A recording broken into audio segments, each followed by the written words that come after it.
नमस्कार साथियों, सेविंग गुरुजी YouTube channel पर आप सभी दोस्तों का हार्दिक स्वागत है। दोस्तों, आज का हमारा टॉपिक है जल्दी रिटायरमेंट कैसे हो। हर व्यक्ति आज चाहता है कि मैं कम से कम काम करूं और अधिक से अधिक स्वतंत्रता के साथ जीऊं। तो दोस्तों, सेविंग गुरुजी चैनल को सब्सक्राइब कर लें, लाइक कर लें, शेयर कर लें, जिससे कि हम बेहतर से बेहतर वीडियो आपके लिए बना सकें। दोस्तों, आजकल हर व्यक्ति जल्दी से जल्दी रिटायर होने के बारे में सोच रहा है, ताकि वो कम काम करे, कम समय काम करे और अधिकतम स्वतंत्रता प्राप्त करे। तो इसके लिए ज़रूरी है एक वित्तीय अनुशासन आपके जीवन में होना चाहिए। अगर आपने अपने जो भी आप कार्य करते हैं उस अनुशासन को अपने जीवन में ढाला, तो निश्चित रूप से आप जल्दी रिटायर होंगे और एक बड़ा कॉर्पस अपने लिए बनाएंगे और अपनी एक फ्रीडम जो ज़िंदगी है या अर्ली रिटायरमेंट वाली ज़िंदगी है वो आप जी सकेंगे।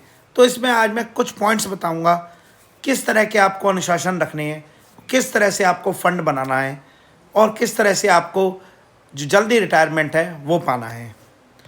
तो दोस्तों, इन बातों का सबसे पहले आपको ध्यान रखना है। जब भी आप 25 साल, 20 साल, 27 साल, 30 साल, आप एक लक्ष्य बना के चलें कि मुझे इस एज में आपको रिटायर होना है।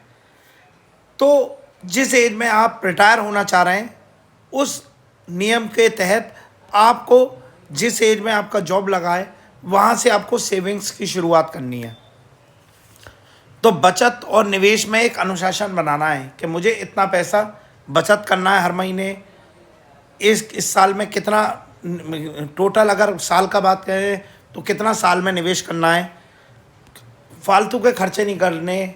फालतू के खर्चे ये होते हैं कि आप शॉपिंग मॉल चले गए, बाहर होटल में खाना चले गए, सिनेमा हॉल चले गए, छुट्टियां बिताने चले गए। ये खर्चे जो हैं आपके जो बचत और निवेश के अनुशासन को से तोड़ सकते हैं। अपनी वित्तीय हालत या फाइनेंशियल जीवन शैली के अकॉर्डिंग अपने अनुरूप आपको चलना है। रिटायरमेंट से पहले अगर आपने घर के लिए लोन ले रखा है, गाड़ी के लिए लोन रखा है, पर्सनल लोन, सभी लोन आपको या सभी कर्जे वो मुक्त होना है आपको। रिटायर होने के बाद इतना आय इतनी होगी कि आप हर महीने की ईएमआई भर सकें, अगर कोई आप ईएमआई भविष्य में लेते हैं तो। रिटायर होने से पहले आपको ये भी सोचना है कि अगर मैं रिटायर हो जाऊंगा तो मेरी जो अर्निंग है वो ख़त्म हो जाएगी और मेरे ऊपर जो निर्भर लोग हैं, क्या मैं उनका लालन पालन कर सकता हूँ, नहीं कर सकता। तो ये सारी चीज़ें आपको विचार भी करनी है और एक अनुशासन के साथ करना है। अब मैं बात करता हूँ क्या आप तरीके अपना सकते हैं अगर आपको अर्ली रिटायरमेंट लेना है। तो इसमें एक स्ट्रेटजी है, फायर स्टडी, जो कि 1990 के आसपास ये कुछ वैज्ञानिकों ने खोजी थी। इसमें इन्होंने बताया कि यदि आप टोटल इनकम जो भी आप कमाते हैं उसका 50 से 70% हर महीने बचाना शुरू कर दें। अपने खर्चों को जो हैं वो अपेक्षाकृत कम करना शुरू कर दें। लो कॉस्ट इंडेक्स फंड, क्योंकि स्टॉक्स का तो कोई भरोसा नहीं है, आज ऊपर है, तो आप अपने जो फंड हैं वो लो कॉस्ट इंडेक्स फंड में इंस्ट्रूमेंट के रूप में आप इन्वेस्ट करें। तो ये एक फायर स्ट्रेटजी है जो कि कुछ साल पहले खोजी गई थी और ये आज बहुतायत में लोग इसका यूज़ करते हैं। एक रिटायरमेंट प्लान का निवेश के हिसाब से एक प्लान है जिसमें कहा गया है आप अपनी सैलरी का आधा हिस्सा निवेश करें। निवेश करना है आपको इक्विटी म्यूचुअल फंड में, जो लगभग इन्फ्लेशन को काट कर 6 से 7% एक्स्ट्रा आपको देता है।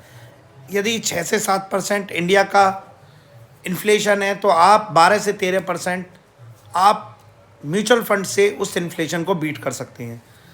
हर साल जो भी आप निवेश करें उसमें 5 से 10% की आप बढ़ोतरी जरूर करें और अपने खर्चों में कोशिश करें 10% हर महीने खर्चों में कटौती करें। लंबे समय तक अगर आप म्यूचुअल फंड्स में नहीं जाने चाहते तो लंबे समय एफडी करें, जिससे कि एफडी आपको कंपाउंडिंग में हो। यदि आप किसी बैंक में जो इंटरेस्ट ले रहे हैं उसे इंटरेस्ट को कंपाउंडिंग के रूप में यूज़ करें।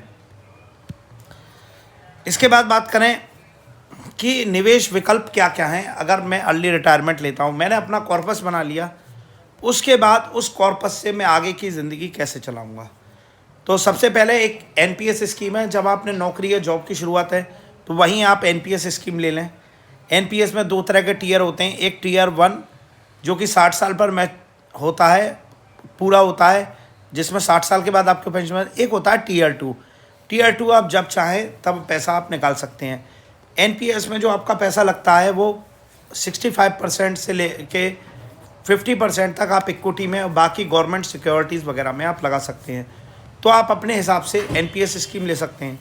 इसके अलावा सिस्टमेटिक विड्रॉल प्लान जो कि म्यूचुअल फंड्स के पास होता है, वहाँ अगर आपने करीब 2 करोड़ का 3 करोड़ का जितना भी अगर आपने सेविंग करके बनाया अपना कॉर्पस, वो आप SWP प्लान ले लें। और एक माना कि आपकी एज आप मानते हैं कि 80 साल तक मैं जीऊँगा, तो अगर आपने 50 साल की उम्र में रिटायरमेंट लिया तो 30 साल के लिए SWP आप 4% की दर से लें।